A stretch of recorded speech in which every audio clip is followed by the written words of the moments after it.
Good day guys, Mark here again and welcome back to my channel. If you're new to my channel, you love cars, DIYs, and anything under the sun, please consider subscribing and check out my playlist. Okay, so good morning mga paps. Kumbaga, ito yung start nung series na sisimulan natin for this channel, itong ating YouTube channel. Naisip ko kasi gumawa ng mga video na parang kumbaga product review. So magsisimula tayo sa mga car care products na meron na ako. So yung iba kasi doon is parang nabili ko lang pero hindi ko never kong nagamit. Yung iba naman is regular ko nang ginagamit. So ipapakita ko sa inyo kung ano-ano yung mga products na regular na ginagamit ko. Sasabihin ko naman kung ginagamit ko siya regularly or tsaka yung mga nabili ko lang na hindi ko pa nagagamit. Ngayon, lahat po ng product na i-review ko, lahat po, hindi po sponsored. Unang-una, hindi po sponsored. So, expect an honest review galing sa akin. Good or bad, sasabihin ko sa inyo kung ano yung talagang sa tingin ko, kung effective ba yung product, worth it ba siya para sa presyo, tapos ano pa ba, syempre kung ano ba to, kung sulit, 'di ba? So magsisimula muna tayo mga paps sa saan ba to? Sa mga siguro yung car care in terms of wax, yung upholstery cleaner, mga ano pa ba, shampoo. Hindi ko alam kung may car shampoo ako dyan, pero mostly ng mare-review natin ngayon is mga yung mga wax tsaka cleaners. Okay? Good day guys, meron naman tayong product to review for today, and today ang i-review natin is itong Basix Foaming Upholstery Cleaner. Nabili ko to sa, I think sa market nung nasa Manila pa ako, for only 88 pesos. Ngayon, ang gagawin natin para matest kung talagang nakakalinis siya,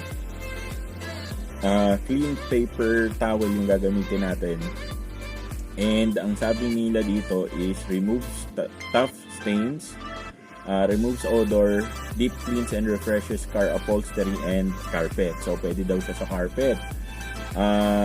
Okay, so gagawin ko, since etong passenger seat is ginamitan na natin ng ano ba to, what do you call this, nung mga protectant. So yung kabila naman, so yung driver side hahatiin natin sa dalawa, yung untreated and then treated. So we will check if totoo nga bang nakakalinis siya ng upholstery. Okay, so sakto, hindi ko pa napupunasan yung mga upuan, i-testing na natin. Okay, so shake muna natin. O, ganun din. Dalawang spray lang tayo. Para... Okay, so ang napansin ko kagad sa kanya, grabe yung splash ng foam. Ayan. So, para matest yung effectivity niya, gagamit tayo ng dalawang malinis na paper towel. So, pagpatungin na lang natin. Yung amoy niya, para siyang cologne yung amoy. So, we'll see kung effective bang panglinis.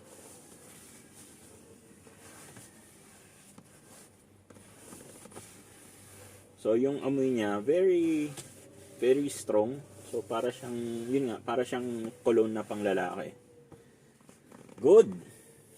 So, eto guys, oh. So, ayan yung dumi.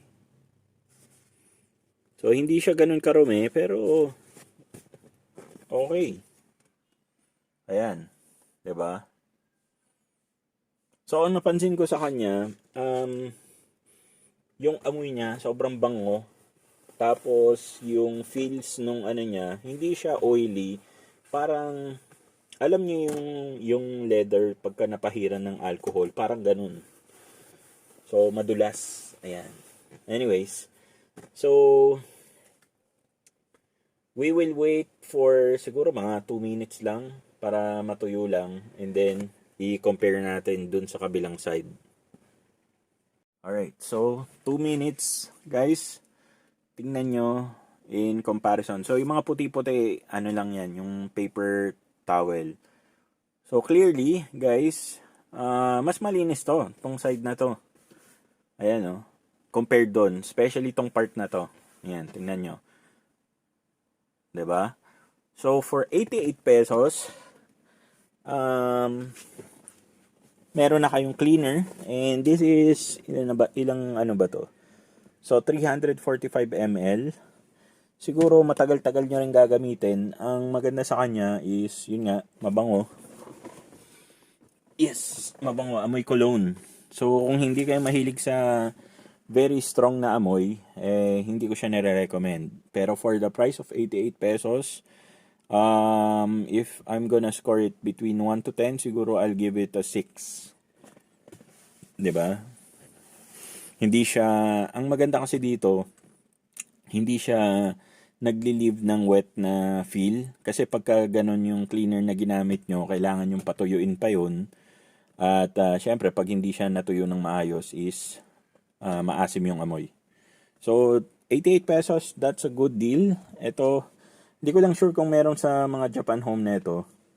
So, 88 pesos, Basix foaming upholstery cleaner. This is worth it. Okay siya. And that's it for me today, guys.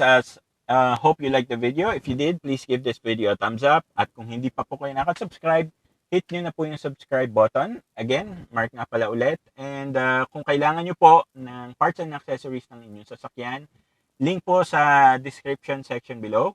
Once again, Mark nga pala ulit. Maraming salamat po sa pagsama sa akin today and hope to see you guys on our next video.